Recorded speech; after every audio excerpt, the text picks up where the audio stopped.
और अब किसानों के मोदी मंत्र का विश्लेषण। भ्रम तोड़ने के लिए पीएम मोदी ने सीधे संवाद का जरिया अपनाया। मोदी बोले, एमएसपी ना बंद होगी ना खत्म होगी, ये मैं वादा करता हूं। शंका दूर करने के लिए संवाद का दिया बड़ा भरोसा। किसानों पर राजनीति करने वालों पर भी आज जोरदार प्रहार किया प्रधानमंत्री ने। पीएम बोले, कर्ज माफी के नाम पर धोखाधड़ी हुई है किसानों के साथ। क्या मोदी मंत्र से किसानों का समाधान निकल आएगा, उन विवाद दूर हो जाएगा? यही आज का प्रश्न है। मेरे साथ बात करने के लिए जुड़ रहे हैं राघव चड्ढा, आम आदमी पार्टी के विधायक, नेता, प्रवक्ता। मेरे साथ गौरव भाटिया जुड़ रहे हैं, भारतीय जनता पार्टी के नेता, प्रवक्ता और वरिष्ठ वकील सुप्रीम कोर्ट के। मेरे साथ इस चर्चा में जुड़ रहे हैं जाने माने कृषि विशेषज्ञ कृष्णवीर चौधरी साहब। राघव चड्ढा हमारे साथ है। राघव चड्ढा, मेरा पहला सवाल आपसे, क्या आपको लगता है जो आज प्रधानमंत्री मोदी ने संवाद किया, जिसमें बड़ा कैटेगोरिकली उन्होंने एक बार ही नहीं कई बार बोला एमएसपी है और रहेगी, ना बंद होगी ना खत्म होगी, क्या कहना चाहते हैं? क्योंकि ये बार बार कंफ्यूजन डाला जा रहा है कि एमएसपी खत्म हो जाएगी, बंद हो जाएगी। प्रधानमंत्री कह रहे हैं, क्या आपको लगता है कि अब इस संवाद के साथ क्या समाधान हो जाएगा? मैं अमीश भाई, इस सवाल का जवाब एक उदाहरण के मदद से देना चाहूंगा जी। आप समझिए, ये 3 काले कानून देश में लागू हो चुके हैं। मान लीजिए कि अगले महीने एक किसान अपनी फसल को बेचने के लिए किसी एक मंडी के बाहर, क्योंकि मंडियां तो ये समाप्त करने जा रहे हैं, मंडी के बाहर किसी निजी व्यापारी के पास जाता है और कहता है ये मेरी फसल है, आप खरीदिए। वो कहता है हाँ मुझे खरीदनी है, लेकिन मैं तुम्हें 400 रुपए दूंगा इस फसल के। वो कहता भैया 400 रुपए नहीं, न्यूनतम समर्थन मूल्य यानी कि एमएसपी इस फसल का 800 रुपए है, मैं आपसे 800 लूंगा, 400 नहीं लूंगा। तो वो जो निजी व्यापारी है वो बोलेगा, अरे भैया कहाँ लिखा है कि 800 रुपए है? वो बोलेगा, अरे रुको, मैं अपने फोन में दिखाता हूँ, ये प्रधानमंत्री जी का यूट्यूब पे भाषण है, प्रधानमंत्री जी यूट्यूब पे कह रहे हैं कि एमएसपी नहीं खत्म होगा, अब इसके आधार पे दो मुझे। तो क्या वो व्यापारी यूट्यूब का भाषण देख के मान जाएगा? जब तक आप कानून में इसको एक लाइन में नहीं लिख दोगे कि आपको एमएसपी यानी कि न्यूनतम समर्थन मूल्य के नीचे अगर कोई भी खरीद होगी तो वो एक जुर्म होगा, राघव जी, क्राइम होगा, वो एक अपराध माना जाएगा। राघव जी, जब तक ये नहीं किया जाएगा अमीश भाई, तब तक किसी प्रकार का कोई राघव जी, आपने एक अच्छा एग्जांपल दिया कि क्या यूट्यूब पे प्रधानमंत्री की स्पीच दिखाएगा किसान। मैं आपसे जानना चाह रहा हूं, आपने बोला कि यह सरकार मंडियां बंद करने जा रही है, आप यूट्यूब से ही कोई भाषण निकाल दीजिए ऐसा जिसमें सरकार के किसी मंत्री ने, देश के प्रधानमंत्री ने, कृषि मंत्री ने, गृह मंत्री ने, कॉमर्स मिनिस्टर ने, किसी ने, या वित्त मंत्री ने, किसी ने ऐसा कहा हो कि हम मंडियों को बंद करने के लिए जा रहे हैं, या कानून में कहीं लिखा हुआ है कि मंडियां बंद करने के लिए जा रहे हैं। आप प्लीज मैं बता देता हूं। हाँ देखिए, आपने सही कहा। देखिए, कोई भी मंत्री और कोई भी खास करके नेता अपनी जुबान से तो ये कहेगा नहीं, कानून में किसान की विरोधी है। लेकिन इनका जो 3rd एक्ट है, जिसका नाम है the farmers produce trade and commerce promotion and facilitation act, ये एक वो एक्ट है जो एपीएमसी मंडियों को बाईपास कर देता है और सिस्टमैटिकली एक समय सीमा में मंडियों को बाईपास कर देता है, लेकिन एपीएमसी मंडी को खत्म नहीं करता। बता रहा हूं कैसे, एपीएमसी मंडी को राघव जी बाईपास कर देता है लेकिन खत्म नहीं करता। मैं बता रहा हूं कैसे। बताइए कहां खत्म कर रहा है, बताइए, मैं जानना चाहता हूं। तो सही, पूरी बात तो समझ लीजिए प्लीज सर। ये आप पहली नजर में पढ़ेंगे तो आपको लगेगा कि हाँ, एपीएमसी के जो महत्व है उसे खत्म कर रहा है, एपीएमसी के महत्व को, एपीएमसी को नहीं, एपीएमसी के महत्व को खत्म कर रहा है और एपीएमसी के बाहर की एक रचना रच रहा है। जब आप बारीकी से इस कानून को पढ़ेंगे तो आप ये जो 3rd लॉ है इसको पाएंगे कि एक सिस्टमैटिक तरीके से, समयबद्ध तरीके से एपीएमसी के महत्व को कैसे खत्म किया जाए और आने वाले समय में। अच्छा, एक बात बताइए, एक बात मुझे बताइए, ये कानून है। मैं आपसे जानना चाह रहा हूं, इस कानून जिसको आप काला कानून कह रहे हैं, जिसको विधानसभा में आपने फाड़ा, उस कानून को आपने गैजेट लाके लागू भी कर दिया, आपने लागू करा नहीं करा दिल्ली के अंदर? अमीश भाई, ये बड़ा सवाल उठता है। अमीश भाई, ये भाजपा वाले भी हमसे लगातार नहीं, इसका तो मैंने गैजेट देखा है जी। भाजपा वाले आपसे जो पूछते हैं उसका भाजपा को आप जवाब दीजिएगा, लेकिन मैंने खुद गैजेट देखा है इसका।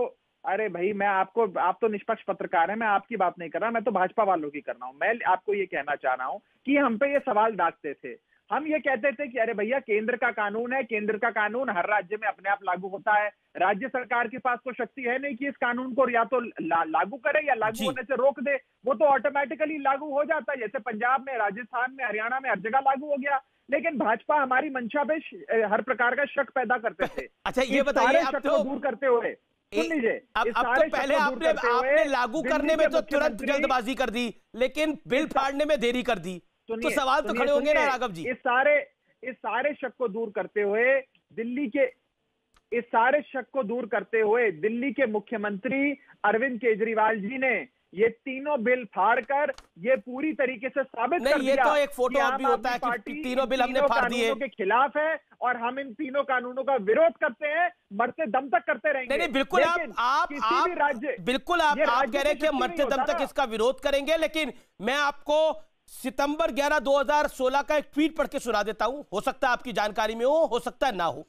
आप उसको भी डिलीट कर देंगे क्या? पंजाब आप दे नाल private investment to make agriculture more efficient, large scale private investment in markets and processing centres in every district where farmers will sell their produce. अब आप मुझे बताइए, ये किस सूट बूट वाले की आप लोग मदद कर रहे थे? किस कॉर्पोरेट इंडस्ट्रिस्ट की आप मदद कर रहे थे जब आप 2016 सितंबर में ये ट्वीट कर रहे थे केजरीवाल साहब की फोटो के साथ? तो ये कहीं ना कहीं आप यूटर्न तो ले रहे हैं ना राघव जी? नहीं, कोई प्रूव हो रही है। हम पे अमीश भाई, हम पे आरोप लग रहा है आप यूटर्न ले रहे हो, हम पे आरोप लग रहा है कि आपकी मंशा नहीं है। अरे मंशा तो आम आदमी पार्टी के मुख्य और दिल्ली के मुख्यमंत्री ने साफ कर दी, ये तीनों बिल फाड़कर, और हमें अपना स्टैंड क्लियर किया। ये क्या बात बताइए, मैं आ रहा हूं उसी पे, मेरे को बोलने दीजिए, जरा थोड़ा सा बोलने दीजिए अमीश भाई, थोड़ा सा प्लीज।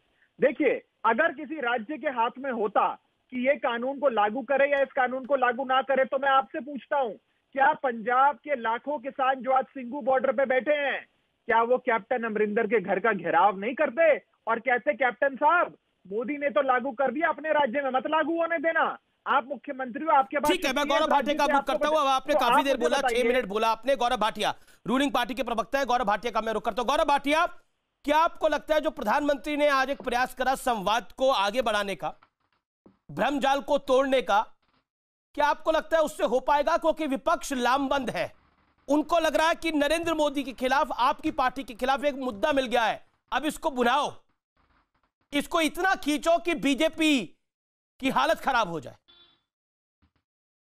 वापस लेना पड़े कानून। अमित जी देखिए, आपने बिल्कुल नब्ज पकड़ ली है। जब श्री नरेंद्र मोदी जी ने ईमानदारी से देश के किसानों को संबोधित किया है, तो आग विपक्ष में लगी है। और क्यों लगी है, उसका जीता जागता उदाहरण आपके इस चर्चा में राघव चड्ढा है। आप जब प्रश्न पूछ रहे हैं वो घुमा रहे हैं, गोल गोल जलेबी बना रहे हैं। नरेंद्र मोदी जी ने, पहले मैं उनकी बात करूंगा, उसके बाद आऊंगा आम आदमी पार्टी, अराजक अपराध पार्टी पे भी।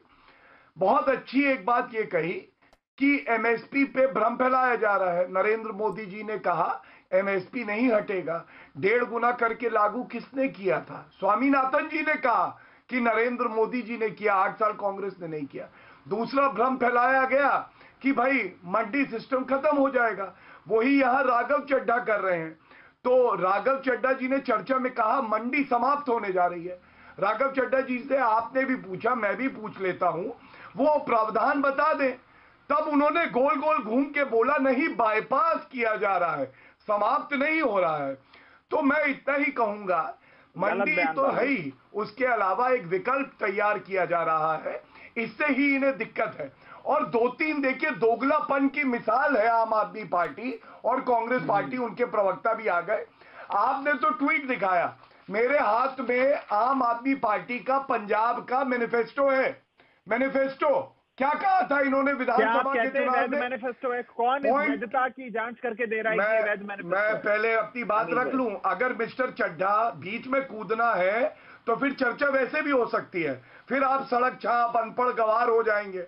करनी है वैसे चर्चा। अरे भैया, वो तो समाजवादी पार्टी के प्रवक्ता गौरव भाटिया सड़क छाप होंगे। भाई साहब, हम तो संस्कार वाले लोग हैं। मैं कहीं पे समाजवादी पार्टी के प्रवक्ता गौरव भाटिया, ये बताइए, राघव चड्ढा को मैं संभाल लूं या आप संभालेंगे? अरे समाजवादी गौरव जी, संभाल लेता हूँ। अरे समाजवादी गौरव जी, क्या हो गया? मिस्टर चड्ढा इतने मत, क्या हो गया? आप मुद्दे पे रहिए ना, मुद्दे से मत भटकिए प्लीज। देश के किसान से क्यों खींच रहे हैं एमएसपी? गवर्नर है आप, क्यों अमेरिका के राष्ट्रपति हैं? कौन है आप मेरे भाई? कौन है बताइए मुझे।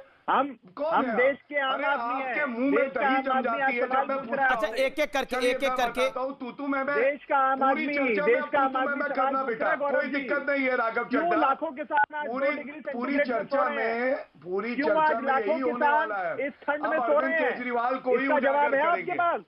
आपकी बीजेपी, आपकी समाजवादी पार्टी के पास जवाब हो तो जवाब दो। राघव चड्ढा, जवाब तुम्हें, ये भारतीय जनता पार्टी के प्रवक्ता है। मैं तो आज मुद्दे पे चर्चा करने आया हूं, अगर हिम्मत है तो चर्चा कर लो। ये 23 नवंबर को क्यों नोटिफाई किया था? ये मैनिफेस्टो है पंजाब का। क्यों बोला था एपीएमसी मार्केट का जो एक्ट है संशोधन करेंगे? क्या आप इसकी वैधता, क्या आप कह रहे हैं अमीश जी, क्या अच्छा एक एक करके, अच्छा मेरा निवेदन है एक एक करके, मेरा निवेदन है एक एक करके बोल ले। पहले 30 सेकंड गौरव भाटिया अपनी बात को कंप्लीट कर ले, फिर 30 सेकंड आप बोल लीजिएगा। राघव जी, आपने पहले 8 मिनट 7 मिनट बोला था। गौरव भाटिया, मेरे सवाल का, छोटे से सवाल का जवाब दे दीजिए आप। क्या आपको लगता है कि इस समय, ठीक है आम आदमी पार्टी इसको पॉलिटिकली कैश कर रही है, कांग्रेस इसको पॉलिटिकली कैश कर रही है, लेकिन ये कमी तो आपकी है अगर 5% किसान भी आपकी बात को सही समझ पा रहा?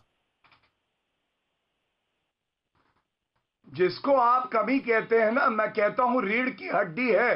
बड़ा बदलाव आया है जो दशकों से कोई नहीं ला पाया। और एक बात और कहूं, कल अरविंद केजरीवाल ने वो कानून फाड़ा, वो कानून नहीं फाड़ा था, वो अपनी इज्जत जो बची कुची है उसका फलूदा बनाया था। आप मुझे बताइए 6 महीने पहले ऑर्डिनेंस आया, अरविंद केजरीवाल ने क्यों नहीं कानून का विरोध किया, बल्कि उसको लागू कर दिया। और देखिए राघव चड्ढा जी से मैं उम्मीद नहीं करता ये संविधान पढ़े, क्योंकि इनके जो सांसद हैं वो माइक तोड़ते हैं, गुंडागर्दी करते हैं। अरविंद केजरीवाल चुप हो जाइए, कोई जवाब अभी नहीं देंगे, आप अपनी बारी का इंतजार करेंगे। अपनी बात रखना, बिल्कुल आप राघव अपनी बात रखें। गौरव अपनी 20 सेकंड में अपनी बात को कंप्लीट करिए, देना राघव चड्ढा। कोई ऐसी नहीं, मेरी बात पूरी नहीं हुई, आपने शुरुआत चलिए अब ओपन डिबेट है फिर, ठीक है।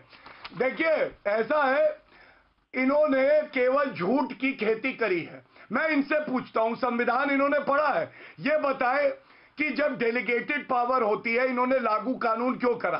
वो अध्यादेश को, ये राघव चड्ढा क्या है मैं बताऊं, 7 बजे कह रहे थे एक चर्चा में कि हम लागू नहीं होने देंगे, जान दे देंगे। 8 बजे वाली चर्चा में बोल रहे थे कि ये कानून लागू केंद्र करेगा। ये है राघव चड्ढा। ठीक है, अब राघव चड्ढा की बारी। क्या केंद्र का कानून राज्यों में लागू नहीं होता? क्या अच्छा कौन से शेड्यूल में पावर होती है बता देंगे? टैक्स एक्ट को लागू करेंगे? क्या राज्य सरकार खड़ी होकर बोल सकती है कि हम अगर यही तो दिक्कत है राघव, राज्य में पढ़ा लिखा हम इनकम टैक्स जमा नहीं कराएंगे, हम इनकम टैक्स एक्ट को नहीं मानते, हम जीएसटी एक्ट को नहीं मानते। पढ़ते कम हो, अरे कहाँ घुमा रहे हो यार, सीधी बात करिए, देश का किसान सवाल पूछ रहा है आपसे। यार अरविंद केजरीवाल मफलर मैन होगा, उसको यार बुलाइएगा। सीधी बात करिए, यार नहीं है, क्यों घुमा रहे हैं? हम लोग करेंगे प्रहार, पागल बनाने का कोई यार वार नहीं है। क्या आपको लगता है यार अरविंद केजरीवाल होगा? अरविंद केजरीवाल को हर कोई माफी मास्टर कहता है, क्यों? अब झूठ बोलने के लिए। अक्षर पढ़ना। गौरव अब आपने अपनी बात को रख लिया, अब आप 1 मिनट राघव जी को भी दे दीजिए, फिर आबे दुबे और किशनवीर चौधरी भी इंतजार कर रहे हैं। बिल्कुल नहीं दूंगा, 1 मिनट क्या? अच्छा गौरव दूंगा, उनकी पूरी चर्चा में अब मैं बोलता रहूंगा। अच्छा गौरव मेरा निवेदन तो स्वीकार करिए, झूठ का पुलिंदा है। चलिए, पर वो बाद में आखिर में 50 सेकंड वो भी चुप हो गए थे ना, तो आप भी चुप हो जाइए। आपने बोल लिया। अरे 3 ना, मेरी बारी में ना बोले, 1 मिनट दीजिए, मैं चुप रहूंगा, वरना मैं उनकी बारी में। ठीक है, आप जब दोबारा बोलेंगे तो वो नहीं बोलेंगे, ये प्रॉमिस मैं आपको करता हूं। गौरव देखिए, आप दोनों बड़े रिस्पॉन्सिबल पार्टी के रिस्पॉन्सिबल नेता है, प्रवक्ता है। मेरा निवेदन है कि पब्लिक के सामने दोनों व्यू जाने चाहिए, इसलिए मेरा निवेदन स्वीकार करिए गौरव। मैं हम्बल रिक्वेस्ट। दोनों व्यू तो पहले जब वो बोल रहे थे तो मैं बोल रहा था, नहीं अब मेरी बारी है। आई एग्री विद यू कि आप नहीं बोल रहे थे, लेकिन उसके बाद जब वो बोले तो मैंने उनको शांत करवा लिया और वो शांत हो भी गए। लेकिन अब आपको मैं निवेदन, क्योंकि उनको डर है, उनका घिनौना चेहरा सबके सामने ना आ जाए। चलिए, मैं मोदी जी का वक्तव्य बता रहा हूं, वो क्यों बीच में? मैं अब चाहता हूं कि नेताओं का चेहरा अच्छा जाए, इसलिए आप दोनों अपनी बात स्पष्टता से रखिए। राघव चड्ढा, क्या आपको लगता है कि आप अपने पॉलिटिकल, ठीक है Gaurav you made your point. Gaurav, my humble submission, मेरा निवेदन है गौरव जी, आधा मेरे को मेरा वक्तव्य पूरा करने दीजिए, मैं उनको बोलने दूंगा। अच्छा आप बिल्कुल पूरा करिएगा, लेकिन अभी राघव चड्ढा से मेरा सवाल है, अभी आप रुकिए गौरव। 40 सेकंड रुकिए ना, मैं आपको वापस आता हूं। मैं बीच में बोलूंगा। अच्छा, अभी Raghav Chadha on screen, no one else. कौन सा रूल है कि वो बीच में बोले? नहीं बोलेगा कोई rule. Gaurav Bhatia, let me make the rules ना। आप कोई नहीं बोलेगा बीच में, let me make the rules. I am telling you Gaurav Bhatia, Gaurav ji, आपको अब रिक्वेस्ट माननी पड़ेगी। Raghav Chadha on screen. राघव चड्ढा, मेरा सीधा सवाल है, आप अपनी पॉलिटिकल पार्टी को लॉन्च करने के लिए यूपी में, पंजाब में ये खेल खेल रहे हैं, ये आप पे पॉलिटिकल आरोप है, जवाब दीजिए। ठीक है, हम खेल खेल रहे हैं, हम राजनीति कर रहे हैं, हम सब कुछ कर रहे हैं। मैं आपकी बात 1 मिनट के लिए अज्यूम कर लेता हूं। आप मुझे ये बताइए, क्या आरएसएस का भारतीय किसान संघ, जो इनकी मेन ऑर्गेनाइजेशन है, उसका किसान विंग इसका विरोध कर रहा है? क्या वो भी अपने आप को पॉलिटिकली लॉन्च करना चाहता है? स्वदेशी जागरण मंच, वो भी आरएसएस का अफिलिएट है, वो भी इन 3 काले कानूनों के खिलाफ है, विरोध कर रहा है, सिंघू बॉर्डर पे बैठा है। क्या उसने भी पंजाब में चुनाव लड़ना है? या उस समय के गुजरात के मुख्यमंत्री आदरणीय नरेंद्र मोदी जी, जो वर्किंग कमेटी के अध्यक्ष थे कंज्यूमर अफेयर्स पे, जिन्होंने रिपोर्ट जारी कर कहा कि एमएसपी को कानूनी वैधता मिलनी चाहिए, स्टैट्यूटरी राइट मिलना चाहिए, कानून में लिखा जाना चाहिए कि अगर एमएसपी के नीचे खरीद होगी तो उसे अवैध माना जाएगा। राघव, पर आप प्रैक्टिकल बात करिए ना। राघव, आप प्रैक्टिकल बात करिए। अगर राघव आप एमएसपी की बात करें, एमएसपी को अगर कानून के दायरे में ले आएगा, अगर सपोज करिए मक्के की एमएसपी एक प्राइस पे सेट हुई है, अगर मक्के की एमएसपी एक प्राइस पे सेट हुई है, गौरव मैं आपके पास आ रहा हूं, अगर मक्के की एमएसपी एक प्राइस पे सेट हुई है और किसान उसको, जो उसका सीजन होता है उसमें नहीं बेच पाता और उसके बाद बेचना चाहता है, अगर आप कानून बना देंगे तो कौन खरीदेगा उससे? कौन जेल जाने के लिए खरीदेगा? क्योंकि उसका मार्केट प्राइस तो वो होगा ही नहीं। ये कानून बन सकता है? प्रैक्टिकल सोचे आप लोग। अच्छा, क्योंकि मैंने कमोडिटी मार्केट को 7 साल कवर करा, इसलिए मैं बता रहा हूं, ये हो सकता है क्या? अगर अमीश भाई, अगर ये कानून नहीं बन सकता तो क्यों माननीय प्रधानमंत्री जी ने चुनाव से पहले कहा था, अगर मैं प्रधानमंत्री बन गया तो मैं स्वामीनाथन कमीशन लागू करूंगा? उसकी रिपोर्ट जो कहती है कॉस्ट प्लस 50%। प्रधानमंत्री जी ने, जब वो गुजरात के मुख्यमंत्री थे, ये क्यों कहा था कि एमएसपी कानून होना चाहिए? क्या उस समय के मुख्यमंत्री को ये उदाहरण नहीं पता था? ठीक है, okay. Gaurav Bhatia, Raghav ji, you made your point. Now Gaurav Bhatia, then Abhay Dubey. Jagran Manch को ये उदाहरण नहीं पता? सबसे पहली बात, अच्छा ये बताइए राघव जी, अब आपने अपनी बात को रखा, अब फिर बोल रहे, देखिए अब आपने देखा। राघव जी शांत रहेंगे, करके हटाएंगे नहीं। गौरव हो गया, वो चुप हो गए, अब बोलिए अपनी बात को आप। धन्यवाद। ये स्वामीनाथन जी ने क्यों नरेंद्र मोदी जी की तारीफ करी? मेरे हाथ में उनके लिखा लेख है जिसमें उन्होंने धन्यवाद दिया कि उन्होंने एमएसपी लागू किया है। स्वामीनाथन जी से ऊपर है क्या मफलर मास्टर अरविंद केजरीवाल? दूसरी बात, 6 महीने तक अरविंद केजरीवाल जी ने विरोध क्यों नहीं किया इस कानून का? तीसरा सवाल मेरा था, नोटिफाई क्यों किया आपने?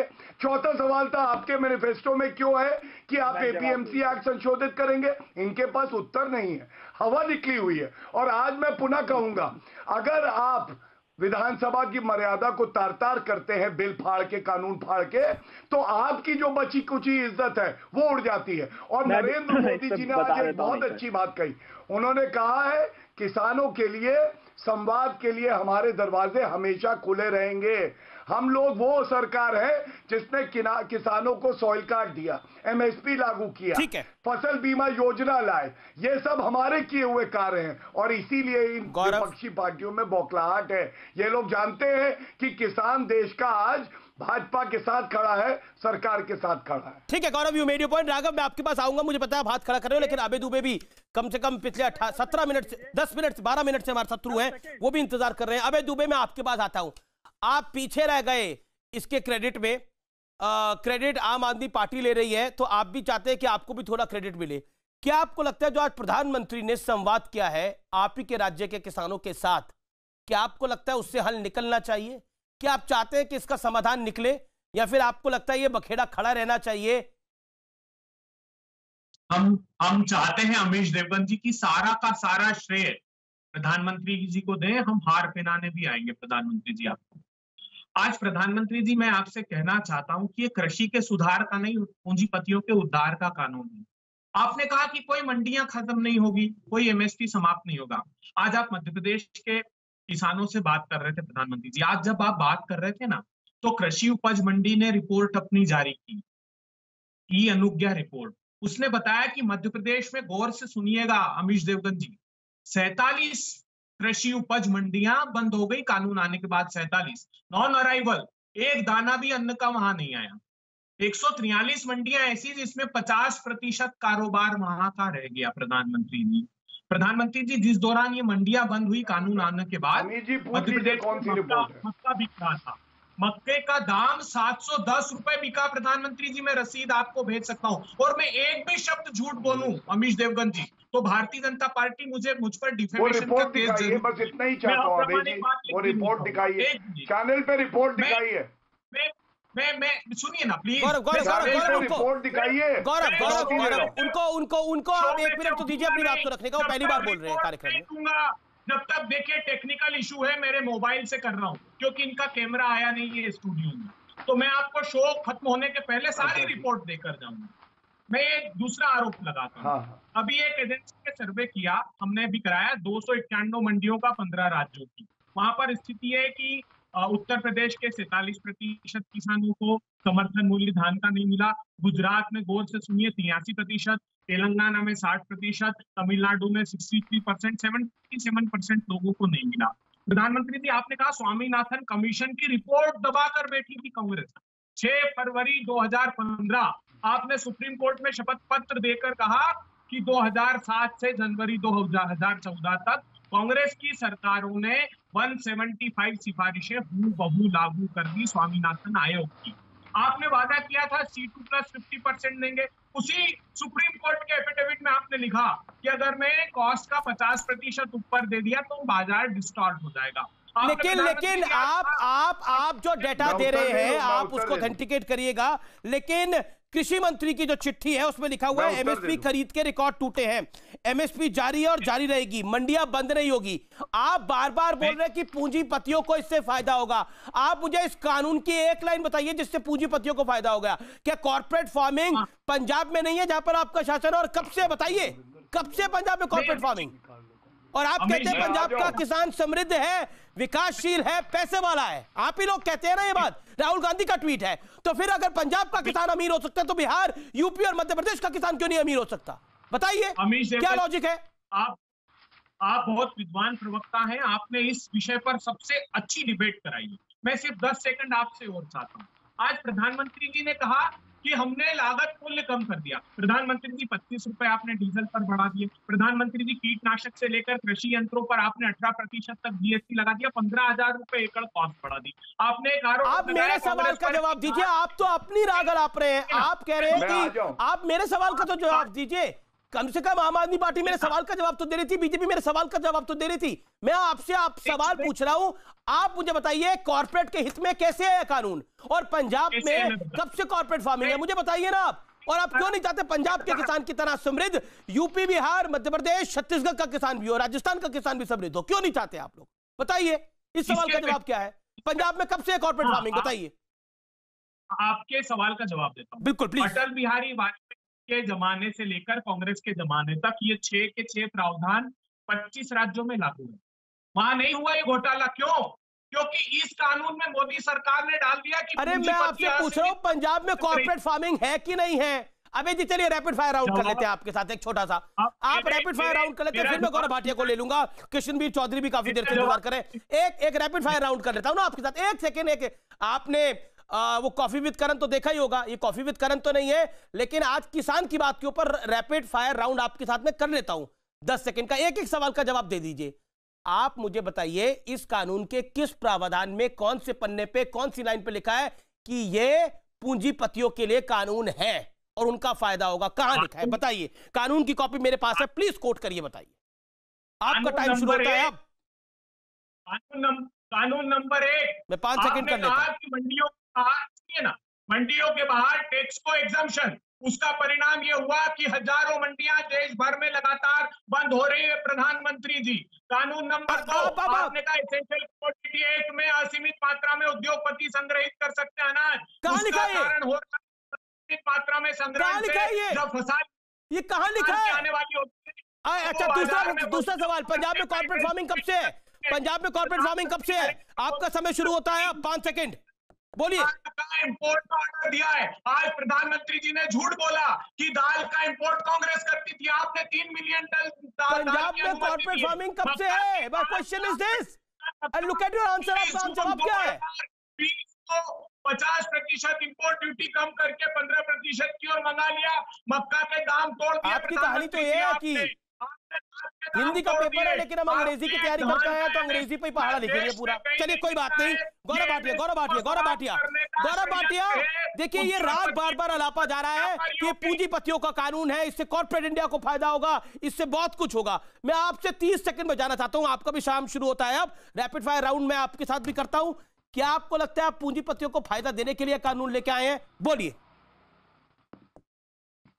देखिए, सबसे पहले तो आप गणित का प्रश्न पूछेंगे, उत्तर विज्ञान का देंगे, ऐसे प्रवक्ता हैं कांग्रेस के। ये मेरे हाथ में क्या है? कैप्टन अमरिंदर सिंह का ट्वीट है, कह रहे थे रिलायंस मैं लाया पंजाब में, हटा दिया अकाली ने और इससे नुकसान हो गया। ये होता है पूंजीपतियों की सरकार। मेरे हाथ में। दूसरी बात, दूसरा सवाल तो सुनिए। मेरा दूसरा सवाल तो सुनिए। मेरा आपसे सवाल है, मेरा आपसे सवाल है, क्या भारतीय जनता पार्टी की सरकार जो कानून लेकर आई है उसमें जैसे बार बार कहा जा रहा है मंडियां अपने आप वाइप आउट हो जाएंगी, जो उदाहरण अभय दुबे ने दिया? देखिए अमीर जी, बिल्कुल गलत, झूठ। इन लोगों ने कानून भी नहीं पढ़ा है। अभी मैं 2-3 सवाल अगर दाग दूं तो अभय दुबे और राघव चड्ढा भाग जाएंगे डिबेट छोड़ के। वो क्यों है? क्योंकि ये कानून क्या कहता है, मंडी यथास्थिति बनी रहेगी और एक बाजार और विकल्प के तौर पे मिलेगा। जिस किसान को मंडी में बेचना है वो मंडी में बेचेगा और जिसको बेहतर दाम मिलेगा वो बाहर बेचेगा। अगर उसको मंडी में बेहतर मिलेगा तो वहां बेचेगा, वरना बाहर। मंडी खत्म होने की तो कोई बात ही नहीं है। तभी जब आपने पूछा प्रावधान कौन सा, तो इधर उधर जलेबी बना। ठीक है, लेकिन आपने ऑन अ लाइटर नोट में एक बात करना चाहता हूं। आपने बोला राघव चड्ढा और अभय दुबे भाग जाएंगे, लेकिन अब राघव चड्ढा तो भाग नहीं रहे, वो तो अब यूपी में भी आ रहे हैं जहां से आप आते हैं। वो तो अब यूपी में भी आ रहे हैं, वो तो उत्तराखंड में भी आ रहे हैं। ये भाग नहीं रहे, आ रहे हैं। ये बहुत अच्छा सवाल है। नहीं, इसका वो यूपी की जनता, सुनिए मैं उत्तर दे रहा हूं, यूपी की जनता याद रखेगी कि जब यूपी के लोग दिल्ली आ रहे थे कोविड टाइम में अपना इलाज कराने, तो अरविंद केजरीवाल कह रहे थे बाहरी उत्तर प्रदेश वाले ना घुसे, इनको निकालो यहाँ से। उत्तर प्रदेश की जनता ये भूल। चौधरी साहब का मुझे रुक करना पड़ेगा, लेकिन उससे पहले राघव चड्ढा 30 सेकंड में जवाब दे दीजिए। अमीश भाई, मुझे जवाब देना होगा। जी राघव भाई। देखिए ऐसा है, देखिए पहले तो मैं ये कागज फाड़ने, बिल फाड़ने वाले पे आपको मैं बता दूं कि देश के हमारे फादर ऑफ द नेशन जिन्हें कहते हैं बापू महात्मा गांधी ने भी साउथ अफ्रीका के अंदर एक सिटीजनशिप कार्ड फाड़ा था, उसे जलाया था जनता के सामने, क्योंकि वो उस समय के एक सिटीजनशिप कानून का विरोध कर रहे थे साउथ अफ्रीका में, और उसके बाद उन्हें महात्मा शब्द की उपाधि मिली। आज अरविंद केजरीवाल जी ने कुछ उसी प्रकार से ये 3 कानून फाड़कर एक जेस्चर दिया है, एक अपना स्टैंड भी क्लियर किया और किसानों के साथ अपनी सॉलिडारिटी जताई है। एक विषय। तो दूसरा विषय, हमारे उत्तर प्रदेश भी महात्मा की कैटेगरी में आ रहे हैं। हमारे सुन लीजिए, हमारे यूपी पे, हमारे उत्तराखंड पे जाने पे इनको बड़ा हंसी आ रही है, मजाक हो रहा है। हमसे इसी प्रकार के मजाक और उपहास हमारा किया जाता था जब हमने 2013 में कहा था हम चुनाव लड़ेंगे, अपनी पार्टी बनाएंगे, चुनाव लड़ेंगे और आपकी सत्ता हिलाएंगे। उस समय भी इसी प्रकार से मजाक उड़ाया जाता था। और ललकारिए देश के आम आदमी को, जब देश का आम आदमी खड़ा होगा तो बड़े बड़े राजाओं के सिंहासन डोल जाएंगे। इतनी सत्ता के अहंकार में हंसो नहीं, ये देश का आम आदमी है, आम आदमी खड़ा हो रहा है, हमारी कोई औकात नहीं है। लेकिन उत्तर प्रदेश, उत्तराखंड के आम आदमी को ललकार रहे हो। अगर आप इस प्रकार से उसका मजाक उड़ाते हो, इस प्रकार से उपहास करते हो, जब ये आम आदमी खड़ा होगा तो जो कांग्रेस और भाजपा का दिल्ली में हुआ है वो हश्र आपका यूपी और उत्तराखंड में होगा, वो दिन दूर नहीं है। कांग्रेस तो अभी फिलहाल यूपी में कहीं किसी गिनती में ही नहीं है। राघव चड्ढा आप भी जानते हैं। मैं उत्तर दे दूं प्लीज। नहीं तो चाहे वो गौरव भाटिया की पुरानी पार्टी समाजवादी पार्टी हो या गौरव भाटिया की नई पार्टी भारतीय जनता पार्टी हो, गौरव भाटिया। हाँ जी, देखिए सबसे पहले तो महात्मा गांधी से तुलना कर दी अरविंद केजरीवाल की। मैं आपको बताऊं, महात्मा गांधी जी झूठ नहीं बोलते थे राघव चड्ढा। अरविंद केजरीवाल ने तो अपनी पत्नी और बच्चों की कसम खाई थी कि मैं कांग्रेस से समर्थन नहीं लूंगा। ये तो अरविंद केजरीवाल वो है जिन्होंने अपने गुरु अन्ना हजारे को नहीं छोड़ा, उनको भी ठगा, कहा था राजनीति में नहीं आऊंगा। और ये वो अरविंद केजरीवाल है जो बार बार केवल और केवल भ्रम की राजनीति करते हैं, ये केवल दिखावा करते हैं। मिस्टर चड्ढा, आप आइए उत्तर प्रदेश। उत्तर प्रदेश में पहले भी आपने चुनाव लड़ा है, मैं आपको जानकारी दे दूं। कृष्णवीर चौधरी की जमानत जब्त हो गई थी वहां पे। अच्छा, कृष्णवीर चौधरी काफी देर से है, बीच में उनका कनेक्शन टूट गया था लगता है, अब मेरे साथ दोबारा जुड़ गए। कृष्णवीर जी, आपको मेरी आवाज मिल रही है अभी? आइए चौधरी साहब। हाँ, मिल रही है, बहुत देर से मैं सुन रहा हूँ। जी जी, सुन रहा हूँ मैं। माफी चाहते हैं, आपके पास लेट आ रहे हैं। ये कानूनों को लेकर जो प्रधानमंत्री ने आज भ्रम दूर करने की बात करी है और जिस तरह की पॉलिटिक्स हो रही है, एज अ किसान नेता आप क्या कहना चाहते हैं? देखिए, कौन से पार्टी की बताऊं, कांग्रेस की बताऊं या आपकी बताऊं, क्या करूं? आप ये बताइए, दिल्ली में कितने लाख टन गेहूं खरीदा नरेला बवाना की मंडियों में? आप पार्टी की सरकार थी अभी, तब तो ये कानून नहीं आया था, तब तो अध्यादेश नहीं था, तो नहीं खरीदा गेहूं बिल्कुल। तो ये सब चीजें कहने में और करने में बड़ा अंतर है। कहना बहुत आसान है, करना बहुत जिम्मेदारी का काम है, जो इन्होंने नहीं किया किसानों के साथ दिल्ली की सरकार ने। अब मैं आता हूं कि 2006 में जब स्वामीनाथन कमीशन की रिपोर्ट आई थी, तो मैं तो 2005 से उसमें रिपोर्ट बनवाने में कितनी बार मीटिंग में बैठा हूं, बात हुई है। भारतीय किसान यूनियन के अध्यक्ष उस समय बेचारे बुजुर्ग आदमी महेंद्र सिंह टिकैत उसमें बैठे, तो हम लोगों ने, और उसमें कामरेड अतुल अंजान उसमें सदस्य थे खुद उसमें, तो हम लोगों ने तब सारा जो है डॉक्टर स्वामीनाथन से जब बात हुई, तब तो रिफॉर्म की बात इसलिए थी कि भाई बाजार में शोषण हो रहा है, किसान मर रहा है। 8% आज सिर्फ किसानों की एमएसपी पर खरीद होती है, 92% किसानों की दुर्गति होती है। आंकड़े की बात मैं नहीं कर रहा, हकीकत की बात कर रहा हूं। अब 92% कहां जाके मरे? अगर वो इतनी बढ़िया नीतियां थी तो ये किसान कर्जे में क्यों दब के मरा? क्यों किसानों ने 3 लाख से ज्यादा ने आत्महत्या करी? उसको बाजार में जब तक नहीं खड़ा होने देंगे आप, तब तक उसका शोषण होता रहेगा। ये बात चौधरी चरण सिंह ने कही, ये बात देश के पहले कृषि मंत्री डॉक्टर पंजाब राव देशमुख ने कही, लेकिन जैसे ही बाजार में किसान को खड़े करने की बात आई तो सबको अब जो है मिर्ची लग गई है। आप ये बताइए भैया, आपने क्यों नहीं किया बाजार में खड़े करने का काम? आपके किसी ने हाथ जवाब दूंगा। आज राघव चड्ढा 30 सेकंड में जवाब दीजिए, फिर जवाब नहीं चाहिए। अरे जवाब नहीं चाहिए, मनमोहन सिंह से बात करवाइए, जवाब मनमोहन सिंह जी दे सकते हैं, आपकी हैसियत नहीं है जवाब देने की। अरे कांग्रेस क्या जवाब देगी, जिस कांग्रेस ने किसानों को किसानों को कर्जे में बांध दिया, किसानों को। कांग्रेस से सवाल है, कांग्रेस से सवाल है, जो आपसे सवाल होगा आपके जवाब से दुबे करोगे। अरे क्या आपको मौका दूंगा राघव दुबे। ये किसका मैनिफेस्टो है? अरे किसका मैनिफेस्टो है ये किसने लिखा? कृष्णवीर चौधरी जी। अरे 2006 से 2019 तक, अरे वो कहाँ है? ये कृषि विशेषज्ञ है, बताइए, जो 8 मुख्यमंत्रियों की कमेटी के चेयरमैन बने। अरे हुड्डा जी ने हमसे कहा, ये गलत बात है, ये गलत बात। अरे मैं डिबेट कर रहा हूँ, 10 साल से मैं देख रहा हूँ इनको। ये किसान के खिलाफ जाना पड़े तो भी जाएंगे, भारतीय जनता पार्टी के पक्ष में क्या बोलते हैं। ये गलत बात है, नहीं बुलाया, हुड्डा जी ने हमसे बात करी, हमसे बात हुई और उन्होंने रिपोर्ट दी। अरे समर्थन मूल्य के ऊपर अगर बोनस दिया तो मैं अनाज खरीदना बंद कर दूंगा। बता दो। बताइए, अरे 2013 में कपिल सिब्बल जी पार्लियामेंट में बोल रहे हैं, अरे कैसे लुटवा के छोड़ोगे?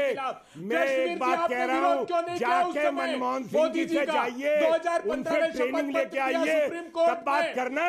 अरे तुम तो अरे गमलों में करोड़ों की गोभी उगवा देते हो, करोड़ों की गोभी गमलों में। अरे भूमाफियाओं को पाल के किसानों की जमीन लुटवा के, अरे क्या बोल रहे हो? क्या बात करने लायक हो?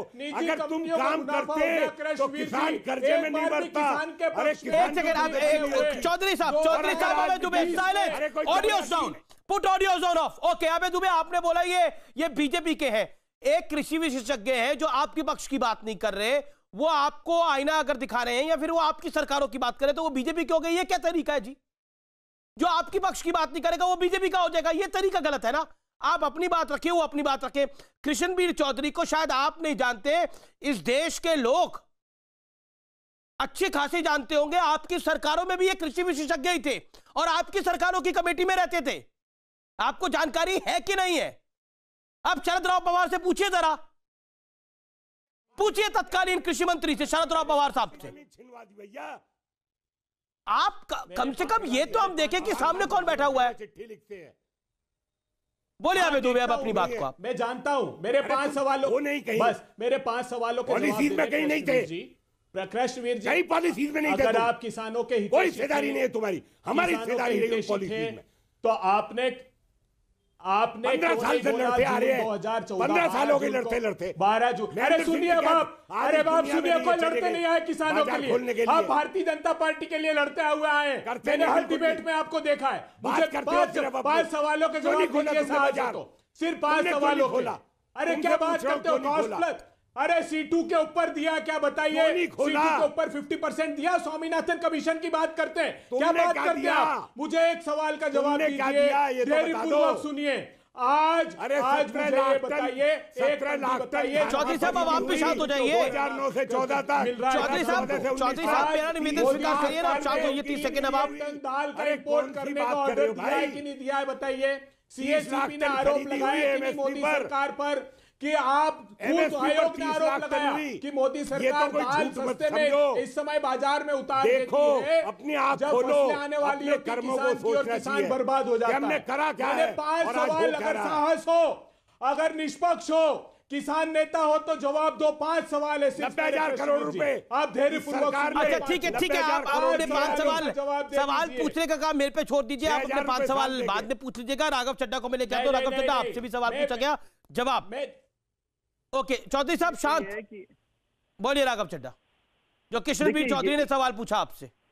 देखिए ये वाला भी जो आर्ग्यूमेंट है, लॉजिक है, कई बार दिया जाता है कि देश का केवल 8% किसान अपनी फसल को MSP पे बेच पाता है, 52% किसान अपनी फसल को MSP पे नहीं बेच पाता है। तो ये कानून तो केवल 8% को ही इफेक्ट करता है, 52% को नहीं करता।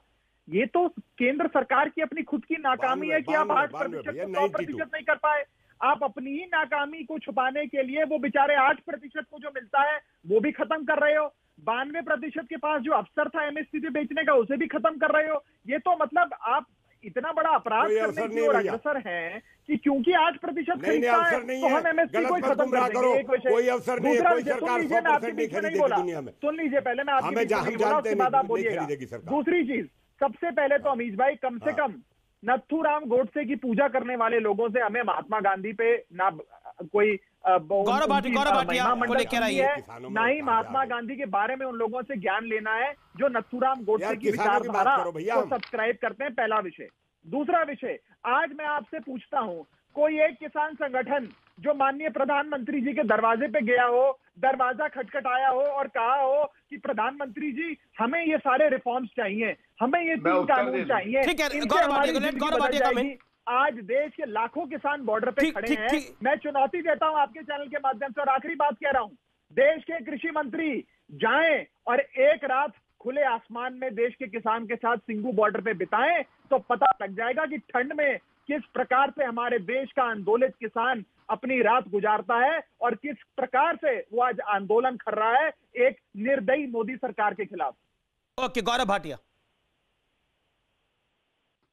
अमीश जी देखिए, ऐसा है, यहाँ पे सबके पास प्रश्न है और उत्तर केवल नरेंद्र मोदी जी और एनडीए की सरकार के पास है। और मैं इनसे इतना ही कहूंगा, इनका कौन विश्वास करेगा? अरविंद केजरीवाल का उपनाम क्या है? माफी दे दो, माफी दे दो। मतलब हर जगह झूठ बोल के अरुण जेटली जी, स्वर्गीय श्रद्धेय, उनसे माफी मांगी थी। इससे पहले उन्होंने कपिल सिब्बल जी के बेटे से माफी मांगी थी। माफीनामा तैयार रखते हैं। और मिस्टर चड्ढा, मैं आपको बताता हूं, आपकी पार्टी एक आंदोलन कर रही थी, उस आंदोलन में गजेंद्र सिंह नाम का एक किसान था, उसका शव पेड़ से लटका रहा 2 घंटे तक और आंदोलन आपका चलता रहा। तो इसलिए किसानों के बारे में आपसे हमें सीखने की आवश्यकता है। अब मैं कांग्रेस पे आता हूं। अरे देखिए, फिर मिस्टर चड्ढा, अरे भैया जवाब पूछ रहा हूं तो आप हमें हम पे व्यक्तिगत हमले कर रहे हैं। माथा पीटना पड़ेगा तुम्हें बार-बार। अमीश जी देखिए, राघव उनसे अबे दुबे ने भी सवाल पूछा, आपने भी पूछा, उनको 30 सेकंड और दे दीजिए, फिर आप बोलिएगा। राघव चड्ढा, मैं आपको मौका दूंगा। गौरव, ये बच्चों से डिबेट देखिए गौरव भाषा रखिए, वो भी अपनी पार्टी के नेता है, प्रवक्ता है, आप भी अपनी पार्टी के नेता है, प्रवक्ता है, तो क्या करें? तो बीच में बोलने का वो नहीं, बीच में बोलेंगे, लेकिन बच्चा किसी को बोलना लाजमी नहीं है। आप अपनी बात को नहीं, अरे बोलिए ना। क्यों अगर बेबी अमूल वाले बच्चे यहाँ आएंगे तो इनको बॉर्नवीटा खिलाइए। दूसरी बार उन्होंने किया, आप एंकर हैं, ये कौन सा तरीका है? जब वो बोल रहे थे क्या मैं बीच में बोल रहा था, मैं आपसे पूछ रहा हूँ। और बोलिए, बेबी अमूल वाले बच्चे जनता को दिखाइए, बीच में अगर बोलेंगे भाजपा के प्रवक्ताओं का ये अहंकार देखना चाहिए। भाजपा के प्रवक्ता का ये चर्चा केवल खराब करना है, अपशब्द बोलते हैं, इनका काम केवल और बोलिए गौरव जी। अरे भैया, सारा मंच गौरव भाटिया को दीजिए। वैगनआर से मर्सिडीज पे आ गए, वो है सत्ता का नशा। मफलर की बजाय अब वो पहनते हैं। और बोलिए, ये होता है सत्ता का नशा, समझे? करोड़ों रुपए के समोसे खा गए, ये होता है सत्ता का नशा। चीफ सेक्रेटरी को थप्पड़ मारा, ये होता है सत्ता का नशा। अमूल बॉय और कोई गाली में बोल रहा तो वो भी देखा दिया अरविंद केजरीवाल और आम आदमी पार्टी। शांति, अभी बहुत कुछ छूट गया। बोलिए ना, लेकिन अब तो मैं चुनौती दे रहा हूँ, बोलिए। राजग पार्टी को छोड़िए, भागिए नहीं। आपके मुंह लगेंगे तो मुंह गंदा होगा, आपके मुंह लगेंगे तो मुंह गंदा होगा। आपको तो उत्तर प्रदेश की जनता जवाब देगी, चिंता न करिए। उत्तर प्रदेश की जनता भी ये शो देख रही है। लगातार बोलिए गौरव भाटिया, आप बोलिए, सोनिया बोलिए और अरविंद केजरीवाल को चुप कराइए। अमूल, अच्छा आप दोनों का हो गया हो तो अब एक 20-20 सेकंड आप लोग दोनों बोल लीजिए। गौरव भाटिया बोलिए, गौरव भाटिया अब अपनी बात को रखिए ना जी। धन्यवाद। देखिए, कांग्रेस की बात का मैं उत्तर देना चाहता हूं। आपने 2015 के हलफनामे की बात करी। अभय दुबे जी, पूरा किसान 130 करोड़ देशवासी नरेंद्र मोदी जी के साथ है, और अगर कुछ किसान संगठन नाराज है, उनको मनाने का हुनर हम में है। लेकिन मैं आपसे पूछता हूं, राहुल गांधी जब संसद में चर्चा हुई अभय दुबे जी, तो वहां नहीं थे। ये प्रदर्शन चल रहा है, राहुल गांधी से कहिए अपने ड्राइंग रूम से निकल के बाहर रोड पे तो आए। अबे दुबे, ब्रेक के बाद जवाब दे दीजिए। अबे दुबे, आप अपनी बात को शुरू करिए, क्योंकि आपके पास मिकान है, बोलिए। देखिए, मैं पूछना चाहता हूं, कृष्णवीर जी बड़े किसान नेता हैं। अरे, समर्थन मूल्य पर खरीदता कौन है साहब? केंद्र सरकार की जिम्मेदारी होती है। हाँ, ये बात सही है, दिल्ली ने 2015 के बाद गेहूं न के बरोबर खरीदा, मगर वो डीसीपी स्टेट होते हुए भी केंद्र सरकार की रिस्पॉन्सिबिलिटी होती कि समर्थन मूल्य पर खरीदे। मैंने प्रमाण दिए और अमित जी सारे डॉक्यूमेंट आपको व्हाट्सएप कर दिए, आप समय मिले तो चलाइएगा। अभी मंडी सचिव मध्य प्रदेश छतरपुर, ठीक है, आपने अपनी बात को रख लिया। राघव चड्डा 15 सेकंड, स्टिक 15 सेकंड। राघव चड्डा, देखिए, मैं अमित जी बस इतना ही कहना चाह रहा हूं कि देश का किसान देश का अन्नदाता है। एक तरफ वो किसान हमारी थाली सजाने के लिए अनाज बोता है, अनाज उत्पन्न करता है, और दूसरी ओर उस किसान का बेटा, हमारा जवान बॉर्डर पे खड़े होकर हम सबकी रक्षा, देश की, भारत माता की रक्षा करता है। आज इस देश में किसान का और जवान का अपमान राघव, समय नहीं है मेरे पास। गौरव भाटिया एक स्वर में ये कह रहा है ये तीनों कानून। गौरव भाटिया, समाधान क्या है? समाधान क्या है? आप सरकार में है। देखिए, समाधान जो कुछ किसान संगठन बातचीत करना चाहते हैं, उनसे बातचीत करके निकलेगा।